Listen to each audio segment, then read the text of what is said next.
अगर आप अपने माँ बाप से सच्चा प्यार करते हो ना तो इस जिद करते हैं खुद से अपनी सफलता के लिए नहीं अपने माँ बाप से अपने शौक पूरे करने के लिए। एक लड़के ने अपने पिता से कहा पापा मुझे नया मोबाइल चाहिए। पिता ने कहा बेटा अभी कुछ वक्त रुक जा फिर तुझे एक नया मोबाइल दिल दूंगा।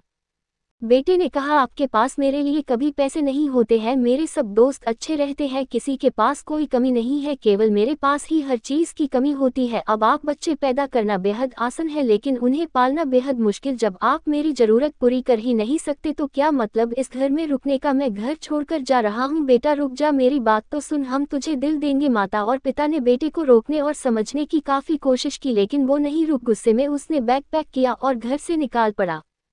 लेकिन घर से निकलते वक्त गलती से उसने अपने पिता की डायरी अपने बैग में डाल ली। पिता की आदत थी कि वह हमेशा डायरी लिखा करते थे और उनकी डायरी को छूने की परमिशन किसी को भी नहीं थी। लड़का घर से काफ़ी दूर आ गया और थक कर बैठ गया।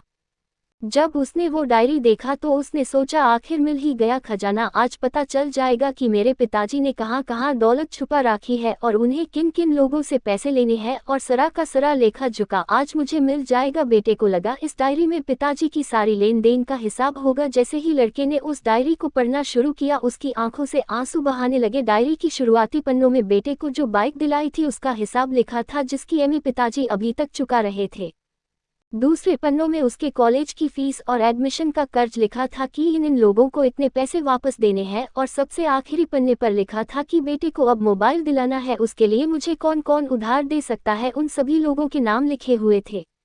बेटे ने जैसे ही सब पढ़ा वो पागलों की तरह रोने लगा और रोते रोते दौड़ता भागता घर आया। जैसे ही उसने घर आकर देखा तो उसके माता पिता एक कोने में बैठकर रो रहे थे। बेटा अपने पिता के पैरों में गिरकर रोने लगा कि पिताजी मुझे माफ कर दो। पिता ने कहा बेटा तू मत रो, तुझे मोबाइल मिल जाएगा। बेटे ने कहा पिताजी मुझे आपसे कुछ नहीं चाहिए, मुझे पता चल चुका है आप इस डायरी में हम लोगों से क्या छुपाते थे। मैं अब आपको कोई कम नहीं करने दूंगा, मैं मेहनत करके सब कुछ ठीक करूंगा। ये सुनकर पिताजी ने बेटे को गले से लगा लिया।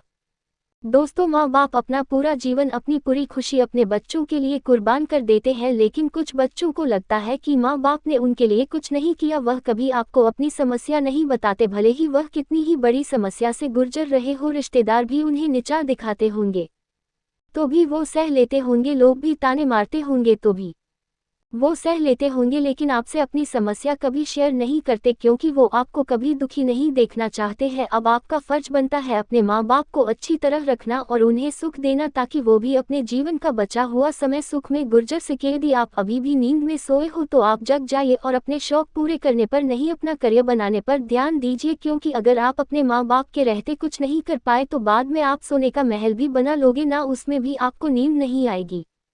अपने जीवन में कुछ बेहतर कर लीजिए ताकि आपके माता पिता को उम्र होने के बाद भी काम ना करना पड़े। अगर कहानी अच्छी लगी तो इसे सभी के साथ शेयर कीजिए और अगर अभी तक लाइक नहीं किए हैं तो जरूर कीजिए। धन्यवाद।